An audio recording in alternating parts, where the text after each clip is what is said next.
Karibu tujifunze Biblia wiki hii. Katika mfululizo wa mafunzo ya namna ya kukuza uhusiano au karibu wako na Mungu, wiki hii linaingia jambo lingine la msingi sana. Na jambo hili ni vikwazo. Vikwazo. Tangu dunia ilipoingia katika anguko, lazima utake usitake utakutana na vikwazo. Wiki hii katika masomo tunayokwenda kuangalia katika somo la leo, namna ya kuvitambua vikwazo, namna ya kukabiliana na vikwazo, na nini kimefichwa na Mungu ndani ya vikwazo vilivyo mbele yako. Tuombe. Asante Mungu Mfalme kwa zawadi ya somo la wiki hii, somo linalotufunulia namna watu wa maandiko ya Biblia walivyokabiliana na vikwazo, na sisi leo tunavyokwenda kutumia kanuni za dhahabu ambazo umeziweka katika Biblia ziweze kutujenga na kutusaidia katika jina la Yesu. Amen. Vikwazo ni nini? Vikwazo ni tatizo la kushtukiza au la kutotarajiwa linaloweza kukwamisha kuendelea kwako, afya yako, familia yako, uchumi wako. Kunaweza kukwamisha malengo yako, au sio tu kukwamisha, kuchelewesha, au linaweza kurudisha nyuma kabisa, au linaweza kuzuia kwa kitambo au kwa muda fulani au kwa maisha yako yote kupiga hatua yoyote ya maana kwenye maisha. Kwa mtazamo wa Mungu, vikwazo au kikwazo ni nini? Kikwazo sio ishara ya kuachwa na Mungu. Naomba unielewe hapa. Kikwazo chochote kwenye maisha yako sio ishara kwamba Mungu amekuacha. Ni mazingira maalumu ambayo utegemezi wetu wa kibinadamu unafikia ukomo ili uwezo wa Mungu uweze kudhihirishwa katika mazingira hayo. Kuna wakati kama ungeachwa hivyo hivyo, ungeona wewe unaweza, na ungeingia kwenye hatari ya kujiona ni Mungu. Inaitwa self sufficiency, hali ya kutohitaji kitu chochote, hali ya kujitosheleza. Mungu anaweza akaruhusu vikwazo kwenye maisha yako ili akukumbushe maisha yako yana ukomo, ili ukumbuke kumrudia Mungu wako ambaye kimsingi ni kiboko wa vikwazo. Tunahitaji kujua namna ya kuendeleza uhusiano wetu na Mungu wakati ambapo vikwazo vinazidi kutoka. Na nisisitize kitu kimoja cha mwisho kabla tujaenda kwenye pointi moja baada ya nyingine. Tunapozielekea miisho za dunia hii, lazima utakumbana na vikwazo vizito, utake usitake. Lakini mpaka utakapoamua kutumia kanuni hizi 4 ambazo tunakwenda kujifunza, zitakujenga sana. Kanuni ya kwanza inatukumbusha story. Baada ya wanafunzi wa Yesu pamoja na Yesu kufanya kazi kubwa yenye mafanikio makubwa sana, very successful work, wakiponya, wakihubiri, wakapanda kwenye mashua ile merikebu, wakaanza safari ya kurudi upande wa pili wa bahari ile ya Galilaya. Wakiwa katikati ya ile bahari, ikatokea dhoruba, tufani, upepo mkali sana. Hawa watu hawakuwa tofauti na wewe. Walikuwemo wakina Petro ambao, na wakina Yakobo, wakina Yohana ambao walikuwa ni giant kwenye swala la bahari na upepo, masuala ya kuendesha meli katikati ya tufani, mitumbwi. Walikuwa ni wabobevu, ni watu waliobobea kwenye hiyo kazi. Lakini siku hiyo kikwazo hicho kilikuwa ni kikubwa kuliko upeo wao na ueledi wao wa masuala ya bahari. Kwa hiyo ikapigwa chombo, kikapigwa, maji yakaanza kujaa. Mbele giza, nyuma giza, pembeni mawimbi, maji yanaingia, juu giza. Hakuna uwezekano wa kupona. Yesu alikuwemo kwenye hicho chombo, amekaa kwenye sehemu inaitwa shetri. Shetri ni sehemu gani? Ni sehemu ambayo kuna kamto kwenye huo mtumbwi, ambapo huwa anakaa na odha wako kamtumbwi. Kwa Yesu yawezekana ndio alikuwa anaendesha huo mtumbwi. Yawezekana alikuwa amekaa mahali ambapo kwa niaba yule nahodha wa mtumbwi. Wakati haya yote yanatokea, historia takatifu inasema Yesu alikuwa amelala.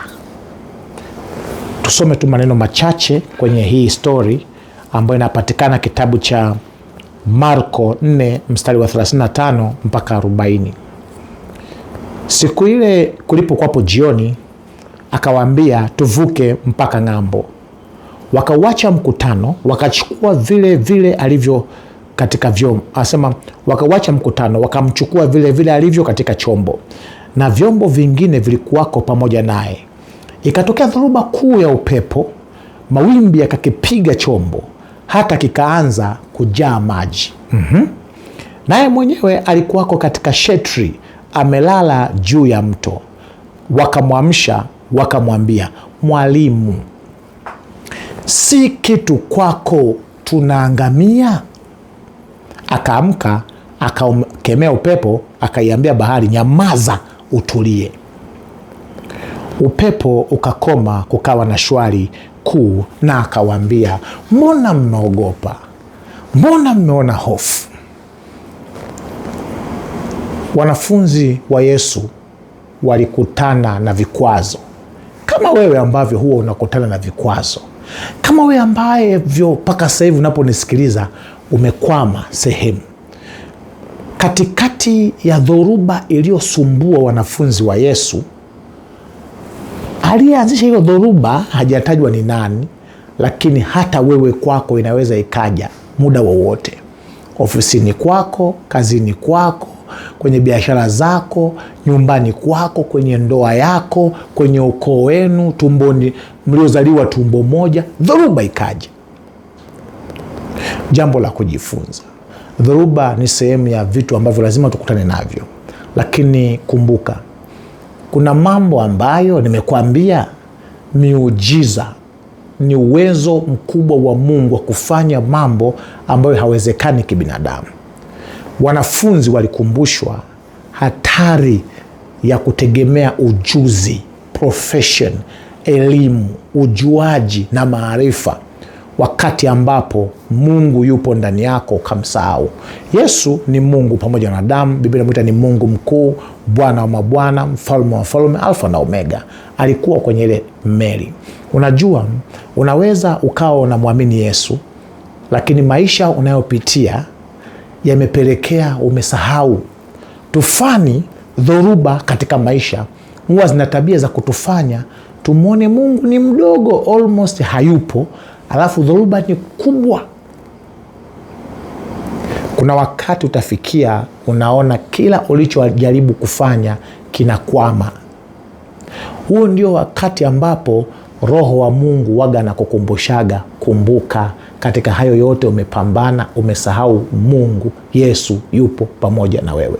Mambo ya kufanya katika kila hali utakayopitia, mwite Yesu. Hata kama ulianza vibaya na hali imefikia hatua haiwezekani, mwite Yesu. Yesu ni mwaminifu, atakusikia.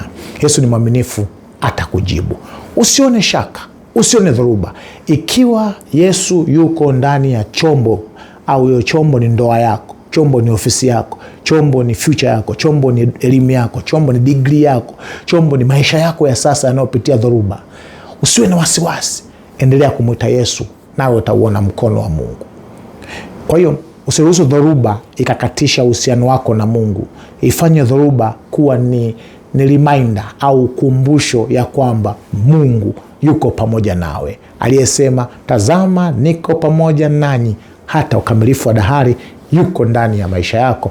Pamoja na hayo unayopitia, Mungu yuko pamoja na wewe. Jambo la pili ni imani ya mwanamke aliyetokwa na damu.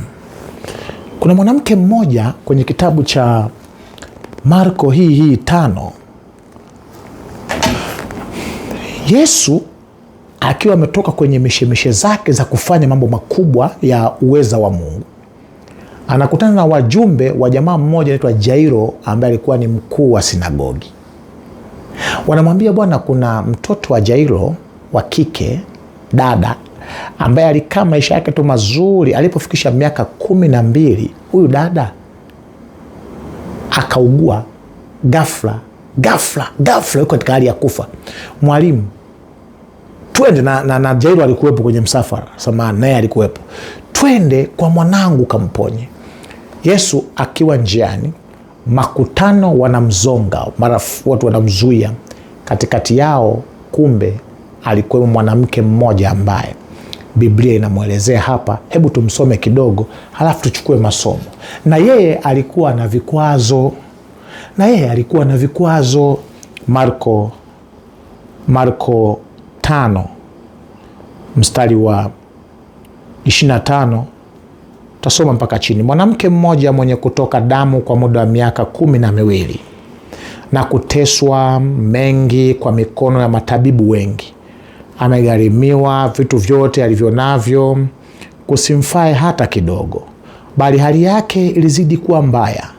Aliposikia habari za Yesu, alipita katika mkutano kwa nyuma, akaligusa vazi lake, maana alisema, nikiagusa mavazi yake tu nitapona. Mara chemichemi ya damu yake ikakauka, naye akafahamu mwili wake kwamba amepona msiba ule. Mara Yesu, hali akifahamu nafsini mwake kwamba nguvu zimemtoka, akageuka katika mkutano akasema, ni nani alinigusa mavazi yangu? 33. Na yule mwanamke akaingiwa na hofu na kutetemeka, akijua lilompata, akaja akamwangukia, akamweleza kweli yote. Akamwambia, binti, imani yako imekuponya, enenda zako kwa amani, uwe mzima, usiwe na msiba wako tena. Kuna wakati vikwazo vyako vinageuka kuwa msiba. Machungu unayopitia kutokana na vikwazo ambavyo umejisababishia, ambavyo umesababishiwa, lakini vyote ni matokeo ya kitu tunakiita the great controversy, pambano kuu kati ya wema na uovu. Vingine hata hujui sababu. Mwanamke huyu anatokwa damu, ananuka damu iliyooza miaka 12, Januari mpaka Disemba mwaka wa kwanza, Januari mpaka Disemba mwaka wa pili, miaka yote ni mgonjwa. Lakini nampenda huyu mwanamke, alijifaragua kutafuta suluhisho. Alizunguka kwa mitume na manabii, akazunguka kwa waganga wa kienyeji, akazunguka kila sehemu. Tatizo hilo limekwama. Aliposikia habari za Yesu, akamsogelea Yesu, akajichanganya. Kumbuka, kwa mujibu wa tamaduni za Wayahudi, hairuhusiwi mwanamke mwenye damu kwanza kumsogelea mtu, maana ni najisi. Kwa hiyo mwanamke, kumbuka, pamoja na maumivu makali ya kutokuwa na mtoto, huyu mwanamke kutokwa na damu na kuishiwa fedha kutokana na matumizi ya matibabu. Kumbuka, mwanamke huyu hakuruhusiwa kukaribiana hata na mtoto wake kama alikuwa na mtoto. Kumbuka, kama alikuwa mwanaume hakutakiwa kukutana na mwanaume kwa sababu ni najisi. Kumbuka, hata kwenye mkutano, kwa mujibu wa protokali za zamani za Kiyahudi, alitakiwa ajitangaze, jamani, mimi najisi, watu wamkimbie. Lakini akafunga kinywa chake, akajichanganya, maana alimjua Yesu ndiye pekee mwenye uwezo wa kupokea watu wa kila namna. Yaani Yesu ni kama kokoro. Kokoro ni ile chombo, ile nyavu ambazo wanazitumia, nyavu haramu kwenye ziwa Victoria, ambazo zikirushwa kule, kisha ukilivuta ile kokoro, wakokozi, jamaa watu wakokozi wanavuta. Ukivuta mle ndani yake unakutana na mavibudu ya mbwa, samaki, unakutana na nyoka, kama mamba yumo, maana lile linakomba kila kitu. Huyo ndio Yesu. Yesu anapokea makahaba, Yesu anapokea wahuni, Yesu anapokea wagonjwa wasugu, Yesu anapokea wachawi, Yesu anapokea mafrimasoni, Yesu anapokea kila mtu. Hapokei ili abadilishe dini anapokea ili ambadilishe maisha. Mwanamke alimjua Yesu, huaga anapokea watu wa kila namna. Alipomsogelea akagusa pindo la Yesu, mara damu yake ikakauka. Mungu anapokufanyia jambo, huwa hata wewe unapata taarifa kwamba kuna kitu cha kimungu kimetokea kwenye maisha yangu. Kwa mwanamke, ugonjwa ulikuwa ni kikwazo. Yawezekana unanisikiliza, lakini hata wewe una magonjwa yamekuwa ndio kikwazo chako, yamekunyima raha, yamesababisha umetolewa kazini, yamesababisha ndugu wamekutenga, yamesababisha umeishi aibu. Yawezekana unaponisikiliza, magonjwa yako yamepelekea umekata tamaa. Nikutie moyo, awamu hii muite Yesu, mguse Yesu kwa imani. Kilichomponya mwanamke huyu ni imani yake, sio kugusa kwake pindo la Yesu.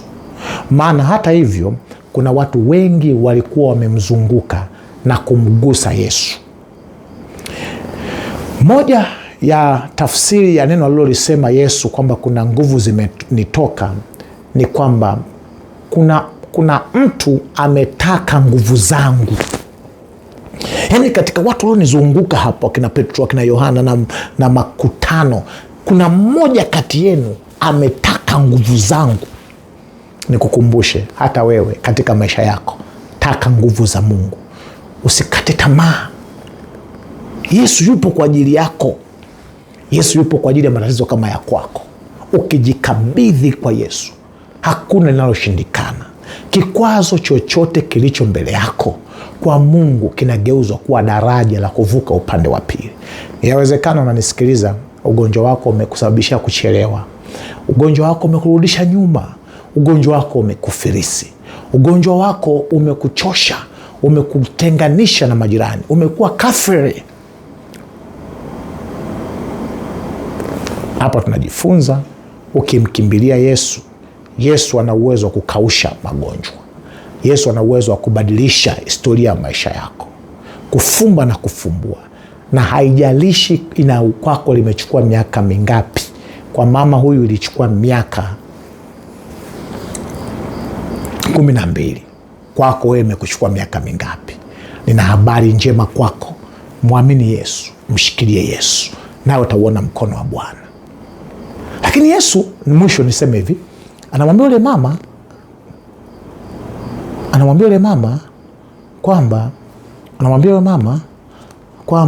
kwamba sikiza hivi, binti, imani yako imekuponya. Binti hapa kuna kitu kingine niseme cha mwisho.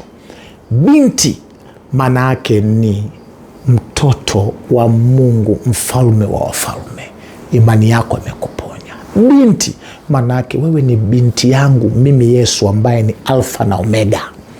Mimi Yesu ambaye nilikuwa nimekufa na sasa ni hai milele na milele. Namzungumzia Yesu aliyefufuka sasa.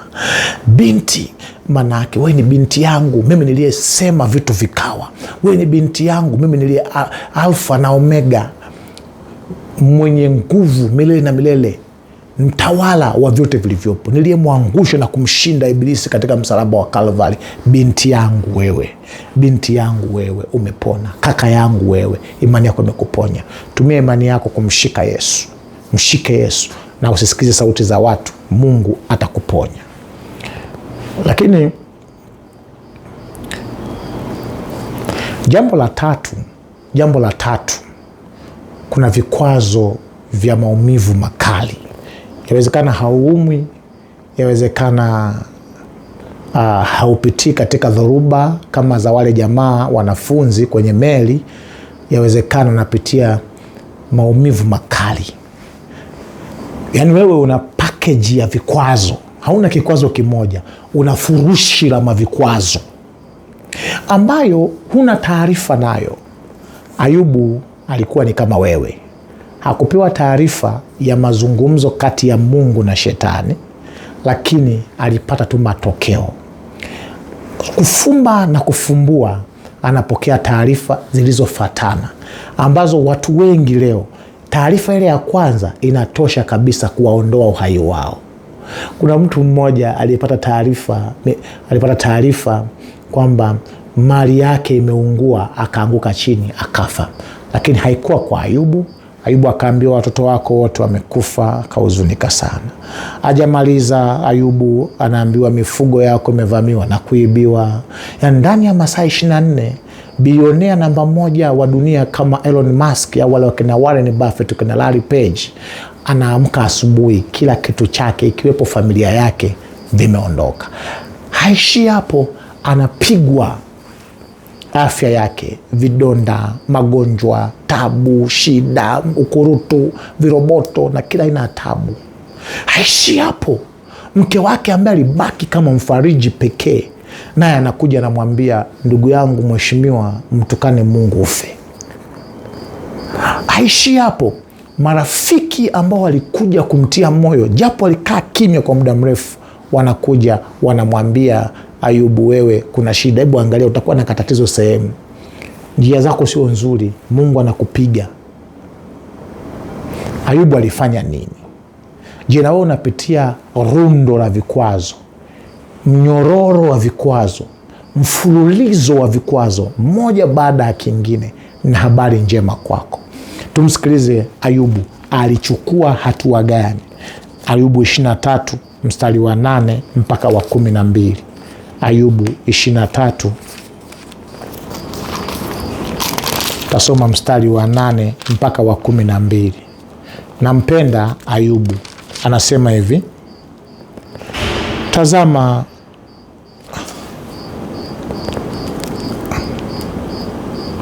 samahani, tuanze Ayubu 19. Ayubu 19. Ayubu 19 na ule mstari wa 23 mpaka 27. Laiti maneno yangu yangeandikwa sasa, laiti yangeandikwa kitabuni, yangechorwa katika mwamba milele kwa kalamu ya chuma na risasi. Lakini mimi najua ya kuwa mtetezi wangu yu hai, na ya kuwa hatimaye hatasimama juu ya nchi. Na baada ya ngozi yangu kuharibiwa hivi, lakini pasipokuwa na mwili wangu nitamwona Mungu. Haleluya! Nami nitamwona mimi nafsi yangu, na macho yangu yatamtazama, wala si mwingine. Mtima wangu unazimia ndani yangu, kama mkisema, jinsi tutakavyowaudhi, kwa kuwa shina la jambo hili limeonekana kwake. Ayubu anakumbuka ya kwamba katika mambo haya yote Mungu yupo. Mtetezi wangu yu hai. Jambo la kwanza, kumbuka mtetezi wako yu hai. Unaweza ukafilisika kabisa kabisa kiuchumi, wakati huo huo ukapimwa ukakutwa na ukimwi, ujuri upataje? Wakati unajiuliza ufanyeje, bado kuna mateso unapitia. Na nikumbusha mzee mmoja wa kanisa aliwahi kunipigia, rafiki yangu, ananiambia kwamba mimi ni mzee wa kanisa lakini naanguka kifafa.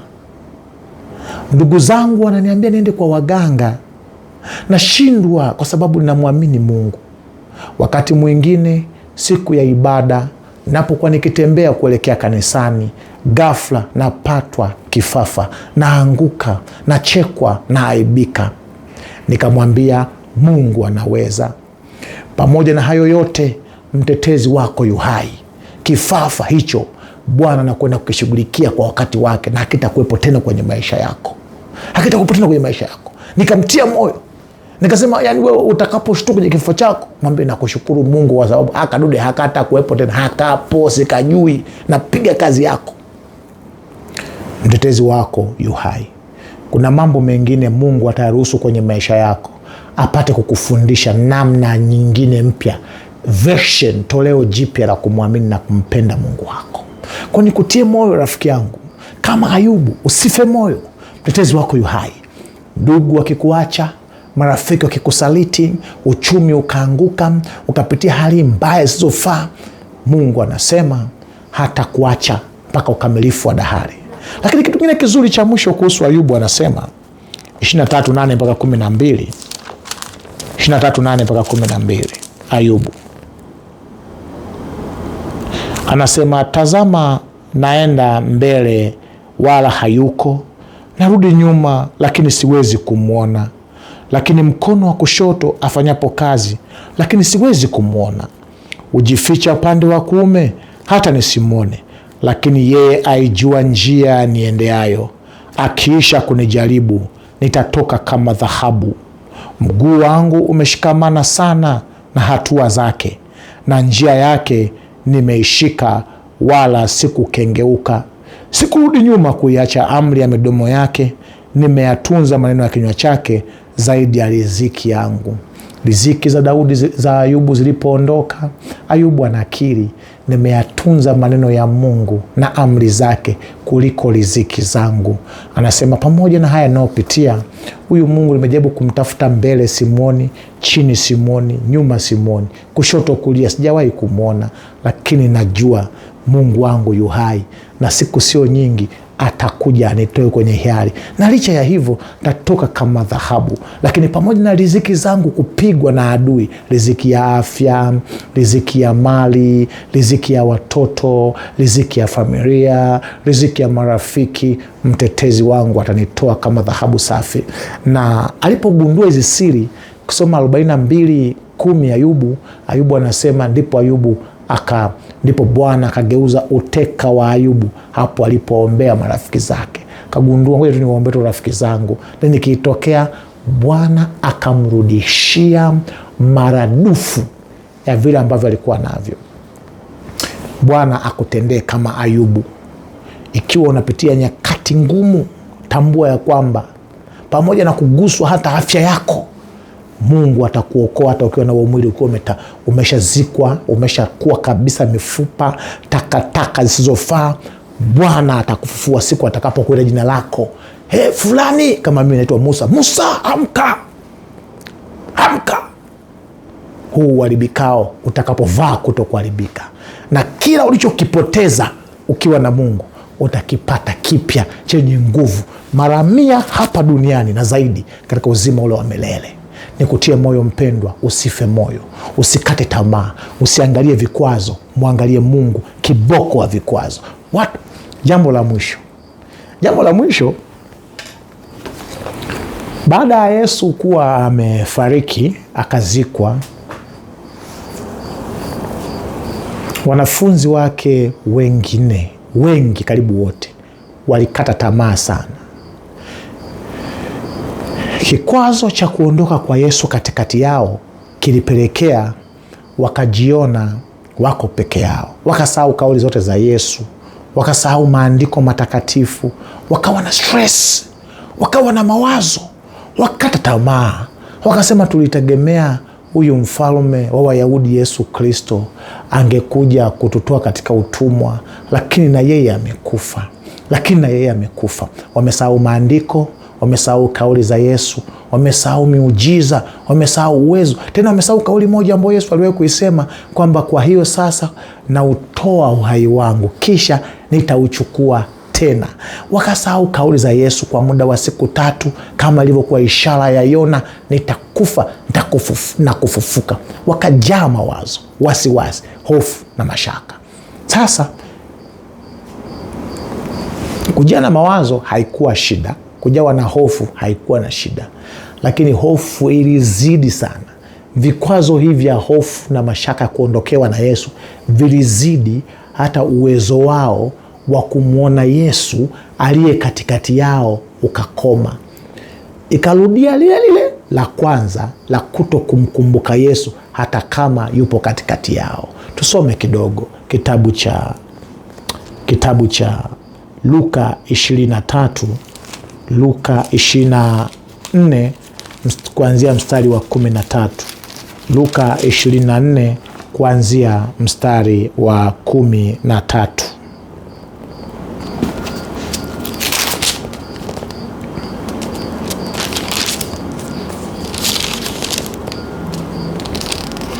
Anasema natazama, siku ile watu wawili miongoni mwa waliokuwa wakienda kijiji kimoja jina lake Emau, kilichokuwa mbali na Yerusalemu, kando wa mwendo wa saa 2. Nao walikuwa wakizungumza wao kwa wao habari za mambo yote yaliyotukia. Ikawa katika kuzungumza na kuulizana kwao, Yesu mwenyewe, hapa ni Yesu aliyefufuka, akawakaribia, akaandamana nao. Macho yao yakafumbwa wasimtambue. Akawaambia, ni maneno gani haya mnayosemezana hivi mnapotembea? Wakasimama wamekunja uso, wameghadhibika.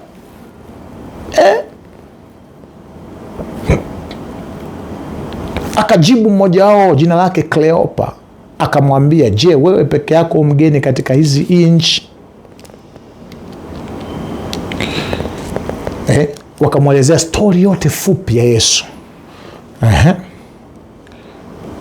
Akawaambia, enyi msiofahamu, wenye mioyo mizito na kuamini yote walioyasema manabii, je, haikumpasa Kristo kufa, kupata mateso na kuingia katika utukufu wake?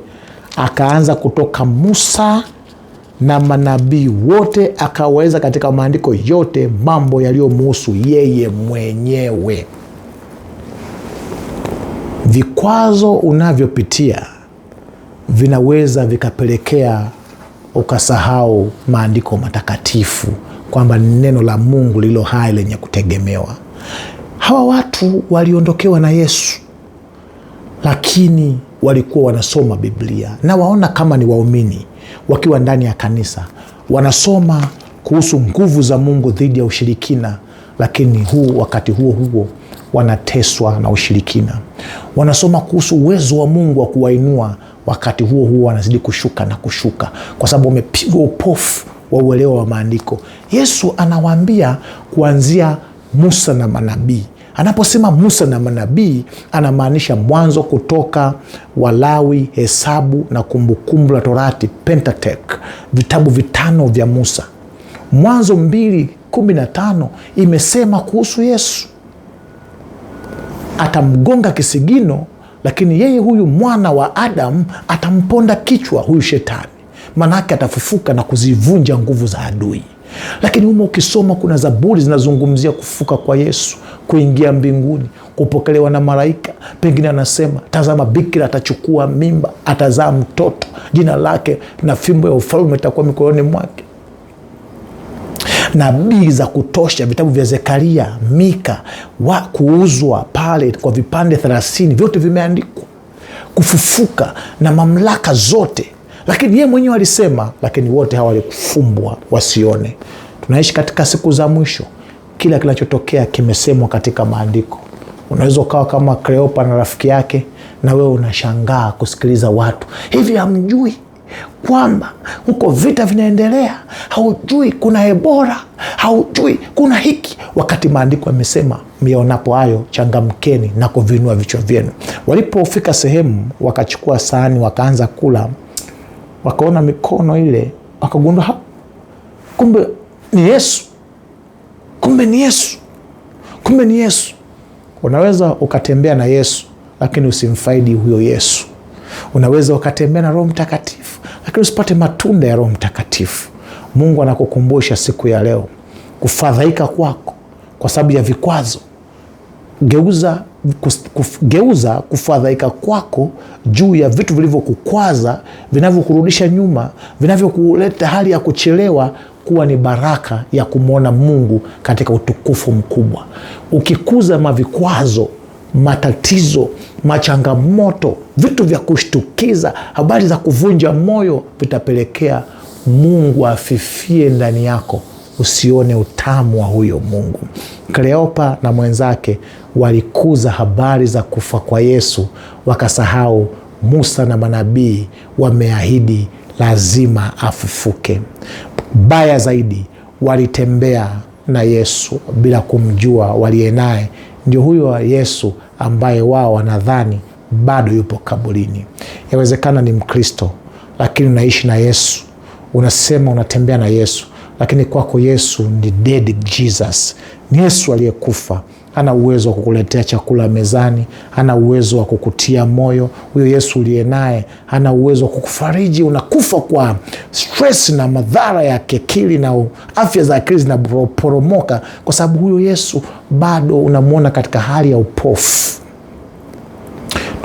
Dunia inapelekwa kwenye hatua ya mwisho ambayo inakwenda kupata jambo la kushtukiza sana, ambazo kutakuwa na habari za kutisha na tetesi ambazo kama siku hizi zisipofupishwa hakuna mtu ambaye atatoboa. Nina habari njema kwako.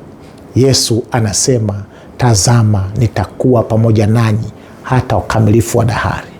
Katika kila hali mwambie Yesu, naomba ujifunue kwangu nikujue katika hili pia, ili nisije kuwa na stress ya kujua maandiko.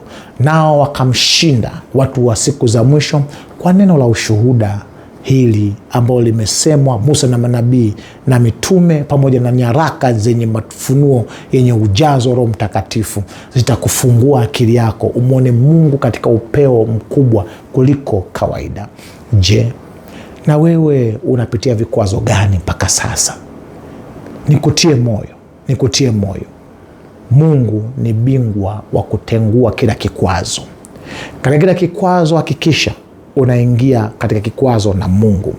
Ikiwa unasema nahitaji kuona Mungu katika kikwazo changu, nahitaji kumwona Mungu ndani ya dhoruba zangu, na nimeamua kumkumbuka huyu Yesu aliye ndani yangu, lakini nahitaji kushika pindo la vazi la Yesu ili kule msiba ninaopitia ukome kwa jina la Yesu. Lakini tena unaniambia kwamba nilipitia mambo mengi sana, nilikuwa naishi kana kwamba Mungu wangu amekufa, lakini nasema sasa hivi kama Ayubu, mtetezi wangu yu hai. Na unasema nahitaji Mungu wa mbinguni unitendee maradufu kama ulivyomtendea Ayubu. Lakini unasema nimekuwa na Yesu, lakini nimekuwa na Yesu ambaye ni butu kwenye maisha yangu. Wakati mwingine natembea naye, lakini nimevurugwa, sielewi, simuoni huyu Yesu. Ninaona tu watu kama wa kawaida, kama Kleopa kule kuelekea Emmaus. Ninaomba Yesu niweze kukutambua ya kwamba tazama uko pamoja nami, sitakupungukia wala sitakuacha. Nitambue kauli za nguvu za Kristo na Mungu wangu atanijaza kila ninachokihitaji kwa kadiri ya utukufu ulio katika Kristo Yesu. Pamoja na kushindwa, nitambue ya kwamba ninayaweza mambo yote katika yeye Kristo aliye anitiaye nguvu. Mungu akutendee. Yesu anakuambia kitabu cha Mathayo 11:28, msifadhaike mioyoni mwenu, na mwamini Mungu, niamini na mimi. Kama sivyo waambia na kwenda kuandalia mahali. Je, kuna chochote ambacho ni kikwazo kwenye maisha yako kimepelekea unafadhaika, umekuwa butu, giza limefunika, limetanda mbele ya fahamu zako, umempoteza Mungu? Nina habari njema kwako. Geuza hicho kikwazo leo kwa sababu ya kumwona Mungu katika ukubwa wake. Na ikiwa unasema nahitaji Mungu anisaidie katika hili, andika comment hapo chini, Mungu nisaidie, Mungu nionekanie, Mungu nitendee. Baba, ninakushukuru kwa ajili ya mtoto wako. Asante kwa faraja iliyomo katika maandiko. Sasa ninamtangazia tu kwa utukufu wa jina lako na kwa uweza wako mkubwa ulio katika Kristo Yesu. Bwana, yeye huyu ambaye anapitia dhoruba, anaenda kuzama, maisha yake yanakwenda kuzama, biashara yanakwenda kuzama, uchamungu wake unakwenda kuzama, kibali ulichompa kimezama, katika jina la Yesu. Amani, kukawe na utulivu kwenye ndoa, utulivu kwenye familia, utulivu kwenye biashara, utulivu kwenye ajira, utulivu kwenye kesho yake kwa jina la Yesu. Lakini huyu ambaye kwake anapitia msiba wa magonjwa, na kwa kupigwa kwako apone sasa. Kwa kupigwa kwako apone magonjwa yanayomtesa. Mwanamke yalimchukua miaka 12, yeye yawezekana ni wiki, ni mwezi, ni ya kushtukiza. Mwokoe kwa jina la Yesu. Lakini kuna huyu anapitia chains of problems, ni mnyororo wa matatizo mengi. Bwana, kama ulivyofanya kwa Ayubu, katika hatua anayopitia mtambulishe, ajue wewe mtetezi wake unaishi, mtetezi wake uhai, akujue sana wewe Mungu, ili aweze kuwa na amani. Alafu baada ya hapo achilia mema na mema na mema kwenye kila hatua ya maisha yake katika jina la Yesu. Lakini Bwana, ninaomba kwa ajili ya mtoto wako huyu. Tunapoelekea katika miisho ya dunia, giza limetanda, hata anaweza asikuone wewe Yesu, na ukuu na uweza wako. Jionekanishe kwake kwa jina la Yesu. Jitambulishe kwake kwa jina la Yesu. Hacha akakuone kama alivyokuona Kleopa, na akatambua ya kwamba kuna nguvu katika damu ya Yesu. Lakini Bwana, yawezekana ameacha neno, anategemea vyombo vya habari, anategemea CV yake, anategemea vitabu, lakini amesahau Musa na manabii. Musa na manabii. Ninamwombea Mungu wa mbinguni, fufua ile hamu ya kusoma Biblia, fufua ile hamu ya maombi ndani yake, fufua ile hamu ya kukutegemea wewe mfalme, na Mungu ukamwonekanie. Mwisho, Bwana mbariki. Bariki aingiapo, bariki atokapo. Bariki vyanzo vyake vya kipato, bariki vyanzo vyake vya amani, bariki familia yake, bariki watoto wake, bariki mume kama yupo, bariki mke kama yupo, bariki future yake kwa jina la Yesu. Na mwisho wa siku unapokuja kuwachukua watakatifu na yeye Mungu wa mbinguni, pamoja na mazuri ambayo utamtendea akiwa hai, Bwana ukamchukue, tukale meza katika meza ya kiroho, meza ya vinono vya mbinguni kwa jina la Yesu. Amen.